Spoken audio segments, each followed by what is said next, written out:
আর রোজ এক মনে খেয়ে যাচ্ছে। রোজের এক অদ্ভুত ভালো লাগা কাজ করছে, মন চাচ্ছে এভাবেই সারা জীবন কাটিয়ে দিতে, কিন্তু এটা কোনোভাবেই সম্ভব নয়। কিরে, তুই খাবি না? হ্যাঁ, এই তো খাচ্ছি। এভাবে সবাই বাদাম খাচ্ছে, গল্প করছে আর জানালা দিয়ে বাইরের সৌন্দর্য দেখছে। সব মিলিয়ে রোমাঞ্চকর একটা পরিবেশ। টানা 4 ঘন্টা জার্নি করার পর নিজেদের গন্তব্যে পৌঁছালো। সবাই ট্রেন থেকে নেমে স্টেশনের বাইরে চলে এলো। একটা অটোতে উঠে বসলো সবাই। সাদিয়া ঠিকানা বলে দিল। অটো চলতে লাগলো। রাস্তার দুপাশে শুধু ফসল আর ফসল, দেখলেই মন ভরে যায়। অনেক সুন্দর একটা পরিবেশ আপু। তোর ভালো লেগেছে? অনেক ভালো লেগেছে। ওই দেখো বাচ্চারা মাছ ধরছে। এখানকার লোকেরা মাছ এবং ফসলের উপর নির্ভর করে চলে। এখানকার নদীর মাছ খেতে অনেক মজা। এখানে পিওর মাছ বিক্রি হয়, কিন্তু শহরে কত রকম মেডিসিন দেয় মাছে, যেটা মাছের আসল মজাটাই শেষ করে দেয়। হুম।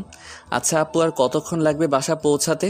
এই তো আর 15 মিনিটের মতো। আচ্ছা রোজ, তোমার কেমন লাগছে আমাদের গ্রামটা? হ্যাঁ, খুব ভালো লাগছে। আচ্ছা আপু, তোমার বাসার পাশেও কি এমন নদী আছে? থাকবে না কেন, অবশ্যই আছে। কিন্তু এটা জানতে চাইলে কেন? নদীতে গোসল করার মজাই আলাদা। বাসায় সুইমিং পুলে সাঁতার কাটতে আর ভালো লাগে না, তাই নদীর ঠান্ডা পানিতে প্রাণ ভরে ডুব দিব। দেখো, মাছ আবার তোমাকে খেয়ে না নেয়। হা হা হা। ওই গাধা, ওকে এভাবে ভয় দেখাচ্ছিস কেন? রোজ, তুমি ভয় পেও না। নদীতে কোনো বড় মাছ নেই যে মানুষকে খেয়ে নিবে। আরে আপু, শকুনের অভিশাপে গরু কখনো মরে না। কি? আমি শকুন? আমি শকুন হলে তুমি কি? তুমি একটা ধলা বিড়াল। আমি ধলা বিড়াল হলে তুমি একটা কালো বিড়াল। তুমি উগান্ডার সাদা বিড়াল। শোনো, সাদা বিড়ালকে কম বেশি সবাই বাড়িতে পালে, কিন্তু তোমার মতো কাল্লা বিড়ালকে কেউ বাড়িতে জায়গা দিবে না, বুঝলে? এই, তোরা ঝগড়া থামাবি? কি শুরু করলি তোরা? সাদা বিড়াল আর কালো বিড়াল বলছিস কেন রে? আর কোনো বিড়াল পছন্দ নয় তোদের? আর কি কি বলবো?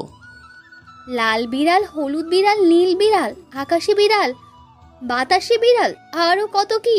এসব বলে ঝগড়া করবে তা না, কালো আর সাদা নিয়ে ঝগড়া করছিস। তুমি কি জিনিস মাইরি?